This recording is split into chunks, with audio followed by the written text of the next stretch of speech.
Shalom,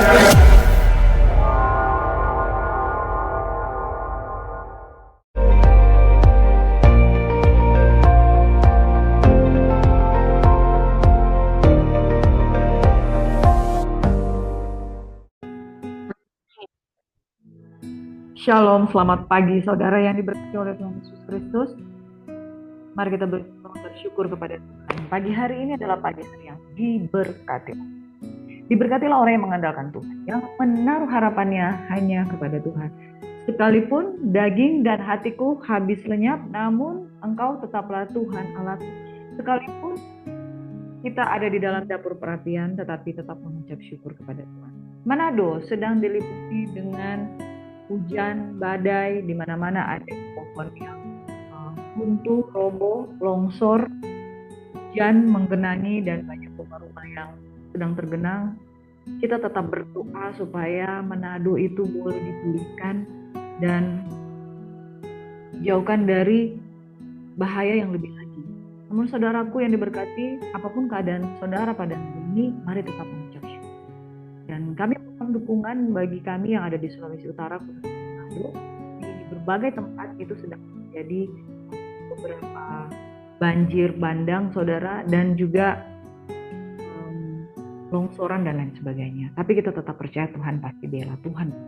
Amin. Saudara, dengan iman kita harus mendoakan yang terbaik untuk daerah di mana kita berada. Usahakan kesejahteraan kota di mana Tuhan membuang kamu. Mendukungnya saudara, dan kita akan berdoa memulai ibadah pada pagi hari ini. Terima kasih Bapa di surga, Engkau Tuhan yang baik dalam kehidupan kami, dan kami begitu bersemangat untuk menyambut berkat-berkat Tuhan yang spesial dalam kehidupan kami. Apapun keadaan kami Tuhan, kami percaya Engkau Tuhan yang mengadakan bagi kami semua yang terbaik, mendatangkan damai sejahtera bagi semua yang berharap dan berlindung kepada Tuhan. Kami buka ibadah ini pada pagi hari ini, ucapan syukur demi nama Yesus Tuhan kami berdoa. Haleluya. Kekasih Tuhan yang diberkati, pagi hari ini kita akan merenungkan firman Tuhan yang terambil dari kitab Roma 7 ayat 1 hingga ayat yang ke-12. Demikian firman. Apakah kamu tidak tahu, saudara-saudara, sebab aku berbicara kepada mereka yang mengetahui hukum, bahwa hukum berkuasa atas seseorang selama orang itu hidup. Sebab seorang istri terikat oleh hukum kepada suaminya selama suaminya itu hidup. Akan tetapi apabila suaminya itu mati, bebaslah ia dari hukum yang mengikatnya kepada suaminya. Jadi selama suaminya hidup, ia dianggap berzina kalau ia menjadi istri laki-laki lain. Tetapi jika suaminya telah mati, ia bebas dari hukum, sehingga bukanlah berzina kalau ia menjadi istri. Sebab itu saudara-saudaraku, kamu juga telah mati bagi hukum Taurat oleh hukum, supaya kamu menjadi milik orang lain, yaitu milik Dia yang telah dibangkitkan dari antara orang mati, agar kita berbuah bagi Allah. Sebab waktu kita masih hidup di dalam daging, hawa nafsu dosa yang dirangsang oleh hukum Taurat bekerja dalam anggota-anggota tubuh kita agar kita berbuah bagi maut. Tetapi sekarang kita telah dibebaskan dari hukum Taurat, sebab kita telah mati bagi Dia yang mengasihi kita, sehingga kita sekarang melayani dalam keadaan baru menurut roh, dan bukan dalam keadaan lama menurut hukum Taurat. Jika demikian, apakah yang akan kita lakukan? Apakah hukum Taurat itu dosa? Sekali-kali tidak. Sebaliknya, justru oleh hukum Taurat itu aku telah mengetahui. Karena aku juga tidak tahu apa itu keinginan, kalau hukum Taurat mengatakan jangan mengingini. Tetapi dalam perintah itu dosa mendapat kesempatan untuk membangkitkan di dalam diriku rupa-rupa keinginan. Sebab tanpa hukum Taurat dosa mati. Dahulu aku hidup tanpa hukum Taurat. Akan tetapi sesudah datang perintah itu dosa mulai hidup. Sebaliknya aku mati, dan perintah yang seharusnya membawa kepada hidup, ternyata bagiku justru membawa kepada kematian. Sebab dalam perintah itu, dosa mendapat kesempatan untuk menipu aku. Oleh perintah itu, ia membunuh aku. Jadi, hukum Taurat adalah kudus, dan perintah itu juga adalah kudus dan baik.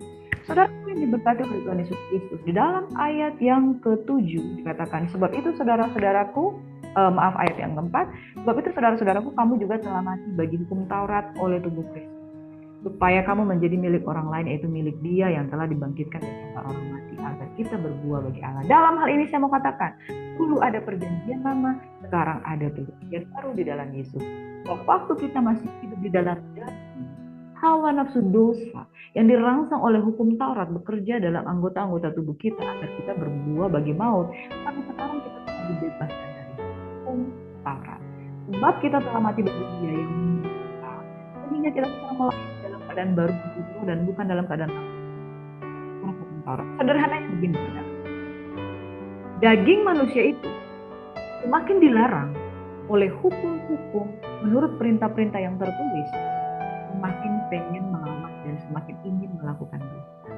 Manusia itu tidak bisa ditantang karena dia adalah daging yang telah jatuh di dalam dosa oleh karena dosa dari Adam. Semakin dilarang, dia akan semakin terpancing.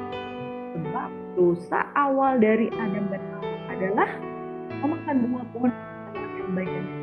Ingat, histori dari kejatuhan ini adalah Tuhan melarang mereka makan buah pohon pengetahuan yang baik dan yang jahat. Mengatakan jika engkau makan buah itu, maka engkau dapat membedakan mana yang baik dan yang jahat. Saudara, yang terusik dari diri Hawa adalah rasa keinginan. Dan memang keingintahuan manusia membuat manusia mencari tanpa batas semua tentang pengetahuan, sains, ilmu pengetahuan dan lain sebagainya, filsafat, filosofi, bukan berarti ilmu. Tetapi manusia tidak bisa mengontrol keingintahuannya itu untuk menyamai Tuhan. Padahal pengetahuan itu adalah dari Allah dan oleh Allah sendiri. Tetapi kita yang pengen cari tahu, kita merasa diri kita lebih hebat dari Tuhan. Itu sebabnya manusia diperintahkan pada awalnya makan saja buah dari pohon kehidupan supaya tetap engkau menjadi bagian dari kekekalan. Tetapi manusia ingin makan pohon pengetahuan yang baik dan yang jahat dan dilarang. Keinginan untuk mengetahui, keinginan untuk bereaksi, dan itu kemudian Hawa terpancing untuk makan buah. Akibatnya seluruh manusia jatuh di dalam dosa dan kehilangan. Akibatnya semua manusia dipenuhi dengan rasa penasaran, dilarang makin bikin. Hukum Taurat adalah hukum yang baik dan berawal dari 10 perintah Tuhan sampai hari ini. Tetapi hukum Taurat adalah hukum tulisan. Tapi hukum yang dipatri di dalam loh batin manusia adalah hukum yang dikerjakan di dalam hukum Taurat itu telah mati bagi kita tidak mati lagi, tapi telah mati kemudian oleh karena Tuhan. Tapi kita sekarang telah dibebaskan dari hukum Taurat sebab kita telah mati bagi Dia yang mengurung kita, sehingga kita sekarang melayani dalam keadaan baru menurut Roh dan bukan dalam keadaan lama menurut huruf. Jika demikian, apa yang hendak kita katakan? Apakah hukum Taurat itu dosa? No, sekali-kali tidak. Sebaliknya justru oleh hukum Taurat kita telah mengenal dosa. Dari hukum Taurat kita tahu A atau B, mana yang benar, mana yang salah. Karena aku juga tidak tahu apa itu. Manusia dari awal tidak tahu mana yang baik dan yang jahat. Tapi ketika mereka makan buah pohon pengetahuan yang baik dan yang jahat, itu sebabnya mereka perlu belajar mana itu yang baik, mana itu yang jahat. Dan hukum Taurat itu datangnya dari Tuhan. Hukum Taurat itu mengatakan apa yang benar. Kalau hukum Taurat katakan jangan mengingini, kita juga tidak tahu. Tapi dalam perintah itu berusaha mendapat kesempatan untuk membangkitkan dalam diri itu rupa-rupa keinginan. Kalau hukum Taurat dosa mati, dahulu hidupkan hukum Taurat atas perintah itu dosa mulai hidup, tapi dilarang pengen bikin karena dia tidak lagi memiliki kehidupan bagi yang mati. Dan perintah yang seharusnya membawa kepada hidup ternyata bagi membawa pada kematian. Sebab dalam perintah itu dosa mendapat kesempatan untuk membunuh aku, dan oleh perintah itu ia membunuh aku. Jadi hukum Taurat adalah kudus dan perintah itu tidak ada. Kalau saudara bingung, tanya saja sama Tuhan. Roh Kudus akan memberikan penjelasan apa itu maksudnya semua ini. Tapi saya dengan gamblang telah mengatakan bahwa tubuh manusia itu telah berdosa dan telah kehilangan kemuliaan Allah, semakin dilarang, semakin pengen melawan. Oleh karena dia tidak punya roh kehidupan. Tetapi Kristus ada, dia punya roh kehidupan. Sehingga roh kehidupan itu membuat perintah-perintah itu di dalam hati kita hidup.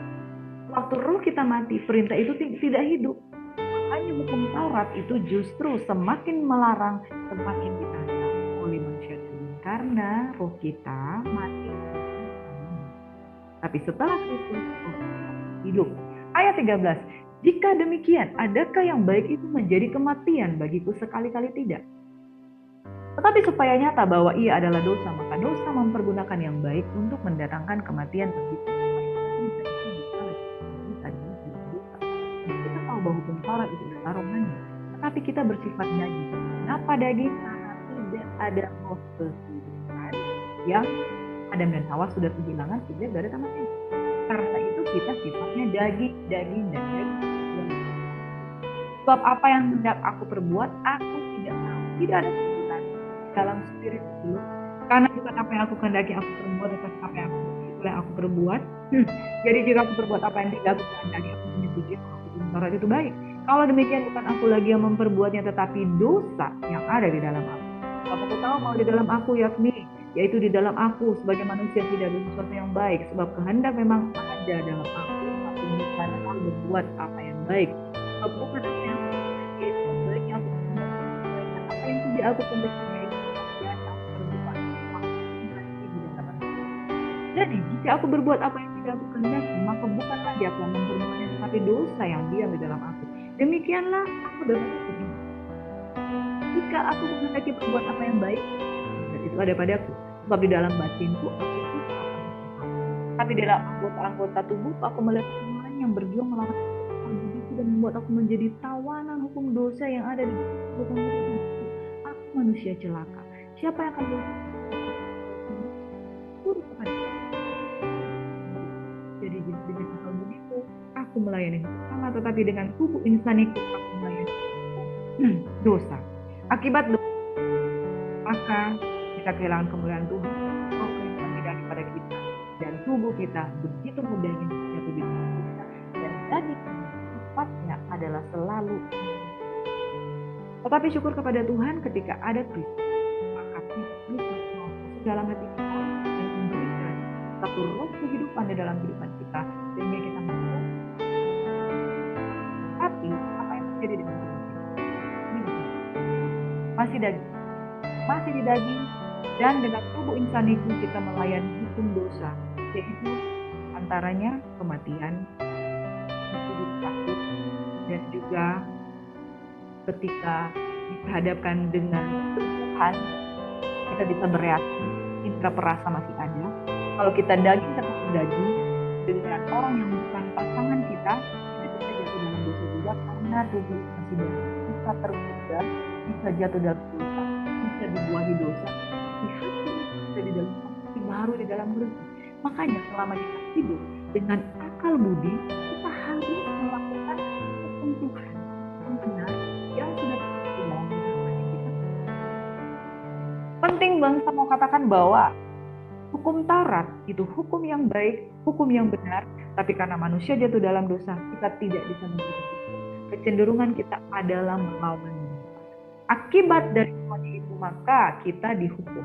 Tapi syukur kepada Tuhan karena kasih karunia Allah, kita ditebus dan kita menerima roh kehidupan sehingga perintah-perintah Tuhan itu hidup di dalam batin kita. Tapi kita terkurung dengan tubuh yang masih mampu jatuh dalam dosa. Itu sebabnya kita harus melayani dengan akal budi. Akal budi itu seperti ini. Di sana ada godaan. Saudara sudah hidup di dalam Tuhan, tapi tubuh masih bisa jatuh dalam dosa. Akal budi mengatakan begini, jangan pergi ke sana, nanti kamu jatuh dalam dosa. Pergilah ke sana, karena itu kamu akan terhalang dari godaan. Itu sebabnya saya mau katakan, saudara, hukum Taurat itu benar adanya, tapi tanpa roh Tuhan kita tidak mampu melakukan kebenaran. Dan syukur kepada Tuhan, oleh karena roh Tuhan kita mampu melakukan kebenaran, tetapi daging kita masih bersentuhan dengan bumi, masih bisa jatuh dalam dosa. Makanya akal budi kita, jiwa kita harus melayani hukum Allah. Pertama, isi firman Tuhan di pikiran. Yang kedua, buatlah apa yang sesuai perintah firman Tuhan. Yang ketiga, saudara, dengan tubuh insani kita melayani hukum dosa, tapi dengan tubuh rohani kita memuliakan Tuhan. Saudara, jikalau saudara jatuh di dalam dosa, saudara sudah di dalam Tuhan, tapi saudara mencuri. Hukum di dunia mengatakan bahwa saudara harus dihukum dan dibinasakan. Secara iman saudara sudah diampuni Tuhan, tapi tubuh ini harus melayani perbuatan-perbuatan dosamu yang patut dihukum. Masuk saja ke dalam penjara. Jangan karena engkau merasa saya sudah ditebus. Saya itu tidak bisa dipenjara karena saya sudah ditebus oleh Tuhan. Tubuh ini harus menjalani hukum dosa menurut apa yang salah, harus dihukum, harus dipenjara, tapi bilang selamat. Jangan jadi orang sudah bertobat, pukul hamba Tuhan, pukul orang, ketika polisi datang mau menangkap, lari. Karena saya sudah diselamatkan, saya sudah ditebus. Saudara tidak bertanggung jawab.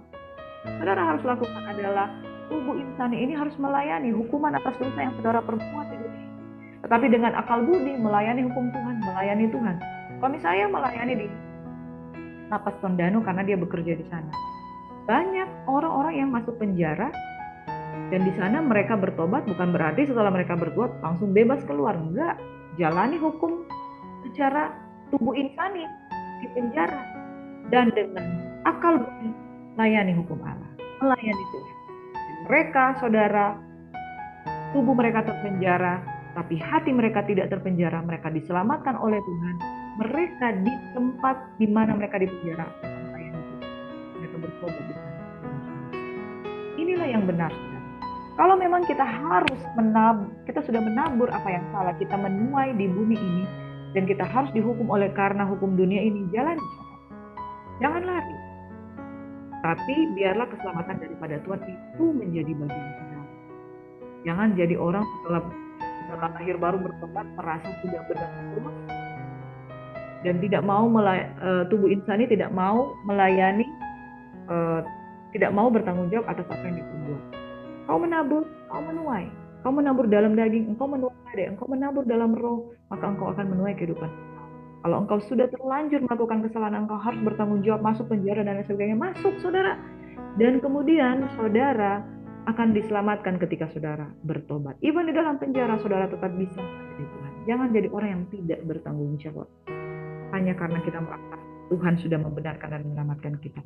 Apapun yang Tuhan izinkan terjadi, anggap itu sebagai satu kebahagiaan bila engkau jatuh dalam berbagai-bagai pencobaan, sebab pencobaan terhadap imanmu itu menghasilkan ketekunan dan membuat engkau tahan. Kiranya memberkati saudara bahwa tubuh ini adalah manusia daging. Kita diselamatkan dan ditebus, tapi secara hidup kita manusia daging kita jangan menguasai kita, dosa yang menguasai. Hukum Taurat tidak berlaku atas kita karena Yesus sudah mati bagi kita.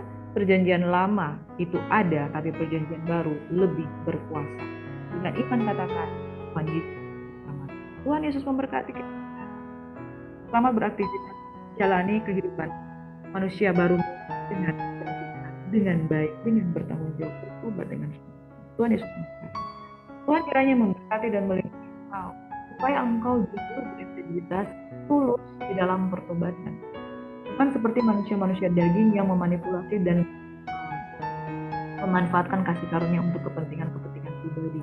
Tapi biarlah engkau hidup di dalam manusia roh, bukan manusia yang selalu kembali kepada manusia lama, bukan orang-orang yang takluk kepada hukum Taurat oleh karena manusia daging, tapi takluk kepada hukumnya hukum kasih karunia daripada Kau hidup melakukan kebenaran oleh karena engkau mengasihi Tuhan, bukan karena kita. Dan di dalam itu Tuhan memberkati dan memberkati sakit yang berbeban berat, yang memiliki pergumulan hari ini. Dalam nama Yesus, yang sakit disembuhkan, yang susah dihilangkan, yang beban berat diberikan. Dalam nama Yesus Tuhan kami mengucap syukur. Haleluya. Selamat beraktivitas saudaraku. Tuhan Yesus memberkati and God bless you. Soli Deo Gracia. Sebab itu kita